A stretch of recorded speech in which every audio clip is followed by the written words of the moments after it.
Ming azizlar, bizni diniy idoramizga bir oyda bir marta bo'lsa ham otadan shikoyat qilishlar keladigan bo'lib qoldi. Otasidan shikoyat qilib Rasulimiz alayhissalomning oldilariga bordilar. Shikoyatini qarang, aytdilarki, kelgan yigit, "Ya Rasululloh sallallohu alayhi va sallam, otam meni topib kelgan hamma molimni ishlatib yuboryapti" dedi. Butun moli dunyoyimni ishlatib yuboryapti. Bunga haqqi bormi dedi. Payg'ambarimiz alayhissalom aytdilarki, otangni chaqirib kel. Borib otasini Rasululloh sallallohu alayhi vasallam chaqiryapti deganlarida ota bechora bildiki, uni haqida Rasululloh sallallohu alayhi vasallamga shikoyat qilibdi.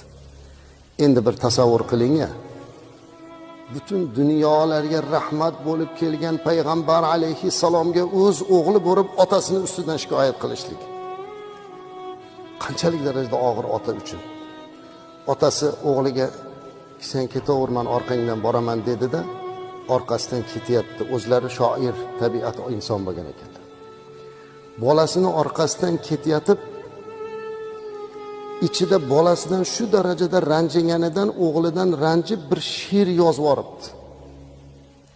She'rni tiliga ham chiqarmagan, baribir bolasini ehtiyot qilib. Faqat dilidan o'tkazibdi, qalbidan o'tkazibdi. Ayni shu paytda Jabroil alayhissalom payg'ambarimiz alayhissalomga tushib, "Ya Rasululloh sallallohu alayhi va sallam, sizga Alloh taolo salom aytadi. Hozir siz oldingizga bir mo'ysafid odam kelyapti.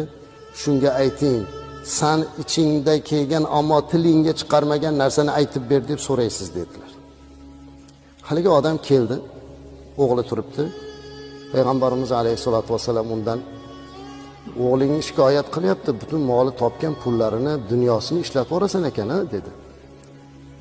Ota aytdiki, "Ya Rasululloh sallallohu alayhi vasallam, o'g'limdan so'rangchi, birortasini o'zimga ishlatdimmi ekan? Ishlatgan bo'lsam opa singlisiga, amma xolasiga ishlatdim" dedi. Bu gapni gapirayotib Rasululloh sallallohu alayhi vasallam, "Ey" dedi, dedi laqchada, ya'ni "Da" to'xta dedilar. "Qo'y buni" dedilar.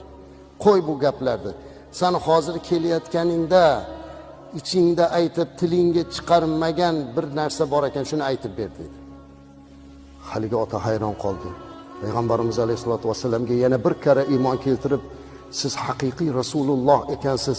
Axir buni men tilimga ham keltirmadim, qalbimdan o'tdi. Qayerdan bildingiz?" "Menga bildirildi. O'sha ichingdan o'tgan narsani aytib ber" deganda, haligi odam she'r o'qib berdi. "Men sizlarga shu she'rni o'qib, o'sha tarjimasini aytib berishni xohladim."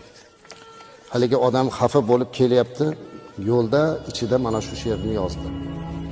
Bolasi yoshligida ko'p kasal bo'lgan chog'i shuni esladi.